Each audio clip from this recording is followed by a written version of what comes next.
Bismillahirrahmanirrahim. Assalamualaikum warahmatullahi wabarakatuh. Hari ini kita akan mempelajari mengenai manajemen risiko proyek ya.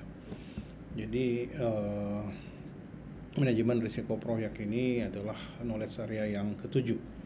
Ya, kenapa manajemen risiko ini penting? Karena ini adalah seni untuk mengidentifikasi, menganalisis, memonitor, mengendalikan risiko selama masa berjalannya proyek ya, dan untuk memenuhi tujuan dari proyek.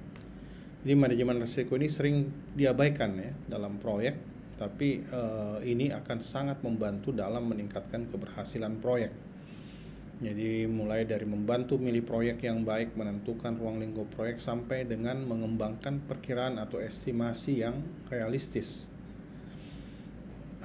Resiko itu ada dua macam sebenarnya ya.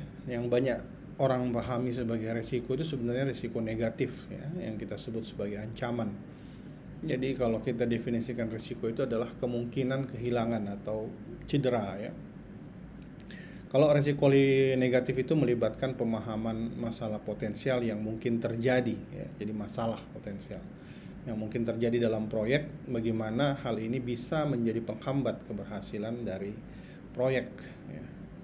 Manajemen risiko negatif itu terkait kehilangan sesuatu, kehilangan benda atau kehilangan sumber daya manusia, adanya bahaya ya, kerugian dari aspek finansial ya, kegagalan memenuhi target dan lain-lain.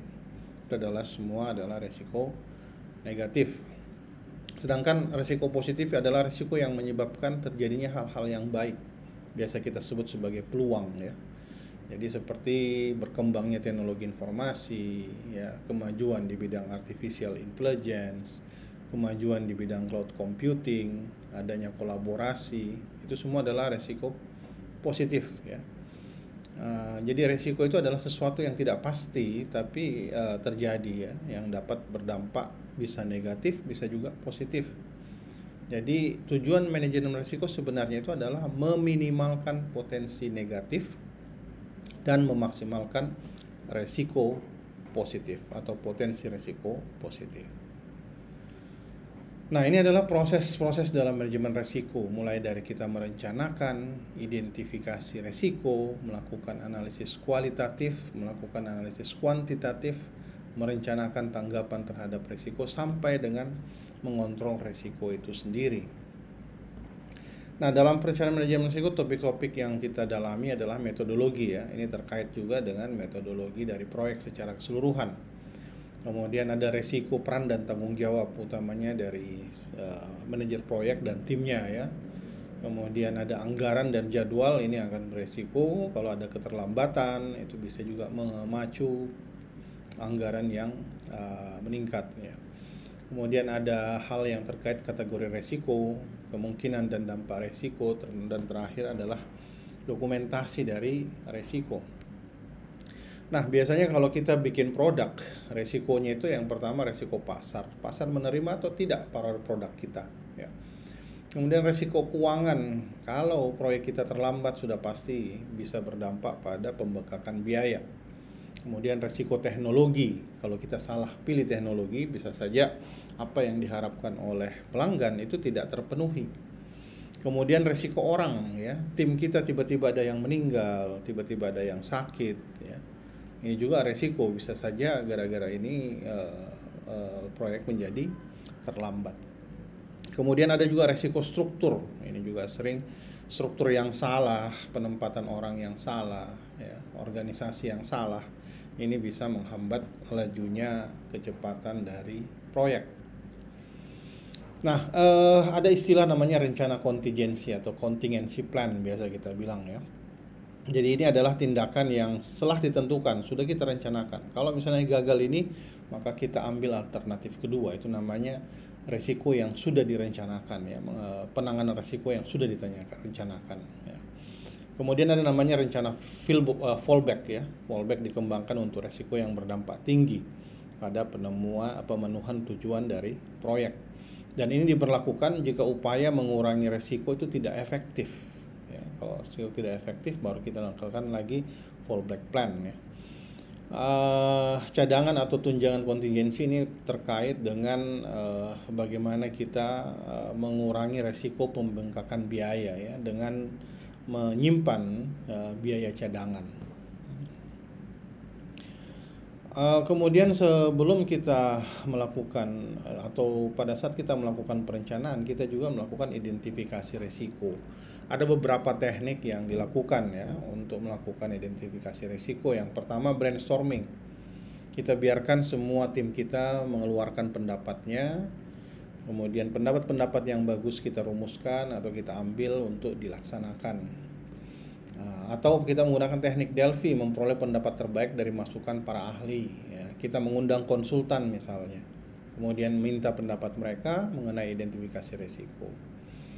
Atau kita melakukan wawancara ya, kita wawancara terhadap orang yang nanti akan menggunakan produk kita atau kepada sponsor ya, tentang risiko-risiko yang mungkin terjadi.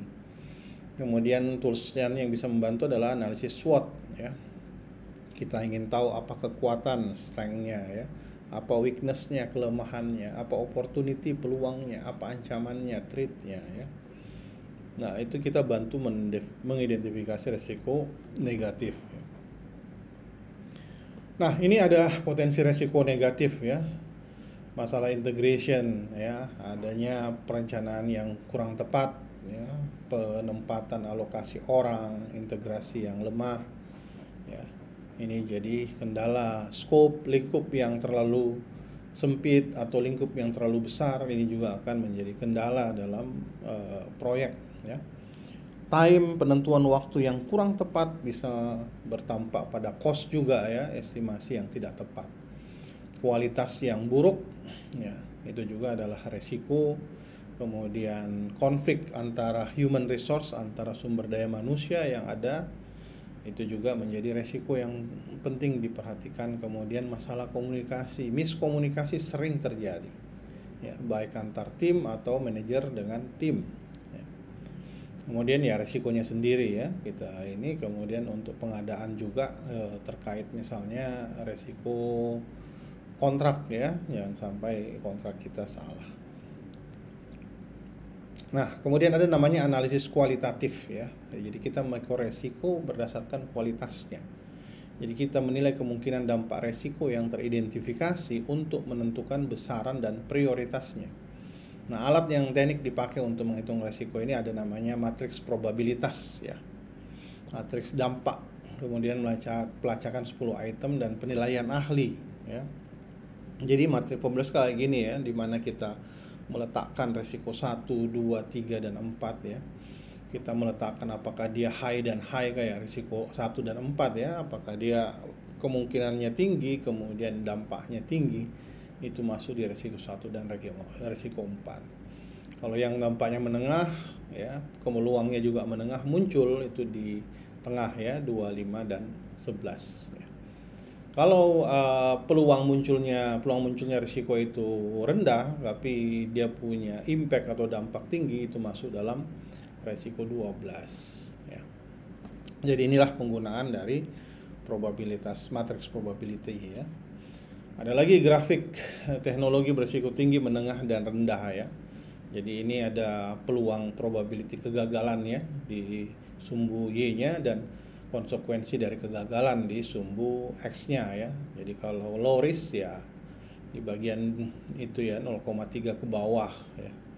Kemudian yang bagian medium risk itu di bagian 0,7 sampai 0,3. Bagian high risk itu di bagian 0,7 ke atas ya, atau 0,8. Nah, kalau kita di perangkat lunak ya, resiko-resiko proyeknya itu adalah misalnya software tidak selesai tepat waktu, pengalaman staff yang kurang ya dalam proyek, pelanggan punya keinginan yang berbeda dari kontrak ya, kemudian staff yang kurang atau staff yang tidak melaksanakan tanggung jawabnya.